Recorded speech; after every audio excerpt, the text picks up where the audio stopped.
Sinulog Festival dito lang sa Cebu. Naku, nakita nyo naman ang sasaya na lahat. Ang dami-daming tao dito. Kung gaano kasaya at ka-festive dito sa Queen City of the South. Naku, sasabayanan na ng mga nandyan sa studio. Ituloy na natin ang Sinulog Showdown dyan sa studio. Balita ko, mangga o dried mango na sikat na Cebuano Delicacy ang kanilang i-highlight na produkto. Pasalamat lang tayo sa mga nag-aani, di ba? Kaya meron tayong mga masasaganang anihan. Ang konseptong ipapakita sa atin ng team ni Rachel and Chris Bernal, Winwin, Sam, Aisel, Derek, Denise, and Team Leader Seth. Narito na ang Ligang Highlight! Kanya-kanyang diskarte uli ang bawat grupo. Ang Ligang I Like, pursigidong makaisip ng bagong pakulo, kaugnay sa temang fiesta ngayong linggo.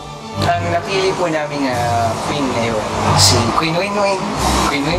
Masaya kasi nag-meeting sila. Sinabi ko na ayoko na. Pinush pa din nila na ako yung leader. Thank you. Nakaka-overwhelm. Thank you, Sam. Ang mangga, syempre may matamis, pero meron din maasim. Sa tingin mo, maasim na po. Sa pinto. Pwede pa lang.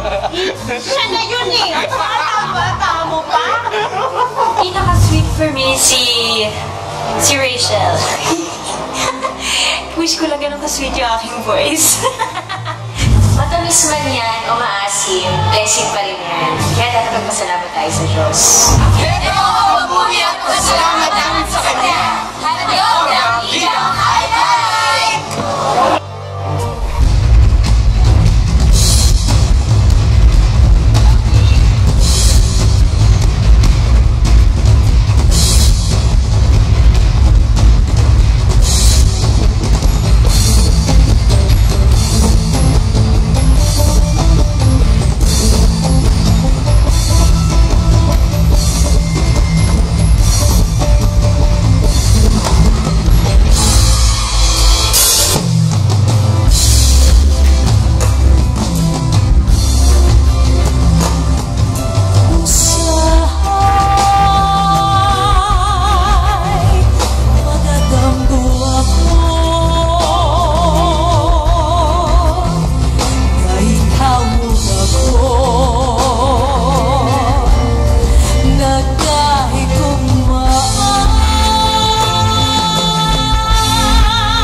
nyo sa sinulog-inspired performance ng Ligang I Like? Bago ang tanan, bubati lang ni sa tanan nga mga taga Cebu, kay Sinulog man ron. Maayong oto kaninyong tangan mga Cebuano, ug tanang Kabisayan, ug sa Mindanao. Lahat ng Bisaya sa buong mundo, maayong oto. Masaya din itong number 9. Paano ba nagkakagulo na tayo dito? Sinulog na naman dito sa loob. This team naman, iba naman yung pinakita nyo kasi may mango. Ano ba yung significance ng mango? I just wanted to know. Ano ba yung significance ng mango? Kami po yun nga, nagbibigay kami ng pasalamat. Saka ang mga Cebuano po matatamis sa maganda. Ayos yun. Ikaw, Dong. Ako na-appreciate ko yung opening na gumamit kayo ng Bisaya. At siyempre nakita natin ang liligawan sa ilalim ng puno. Akala ko lang tutuloy-tuloy sa buong number yung ganong theme. Pero naka-transition kayo doon sa pagiging modern. At siyempre kinabahan ako sa Denise sa buwis buhay. Sabit-sabit mo dyan. Tinanong ko rin yun eh. Ano ba yun? Kumakanta ba siya? May ibang kumakanta kasi nakasabit ka Oo talaga. nga. At chef, kahit na sayaw na pamangga, magaling ka pa rin talaga. Jana, ikaw. Ligang I Like para sa akin, kumpara dun sa unang grupo, para sa akin, wala na tayo. Wala, I'm sorry. Yun naman pala. Grabe yung performance nila, may nakalapitin pa sa puno na Denise, akalain niyo yun. At mga kapuso, dapat yung malaman na one of their members, Miss Rachel Ann, will have a concert on Feb 22, that's Saturday, at the Meralco Theater entitled Miss Rachel The Send-Off Concert. For tickets, call Ticket World at 8919999 or go to www.ticketworld.com.ph. Jake, eto, kayo na. Ano na naman ang nabunot nyo na tatak Cebuanong performance ngayon? Danggit ang nabunot namin. Siyempre, hindi lang danggit, sinamahan pa namin ng tubig. So, yung dagat, abangan nyo yan. Kaya yung pasabog namin, abangan nyo. Okay guys, abangan natin ang Danggit-inspired concert treat ng Tropang Tending sa pagbabalik ng Sunday All-Stars!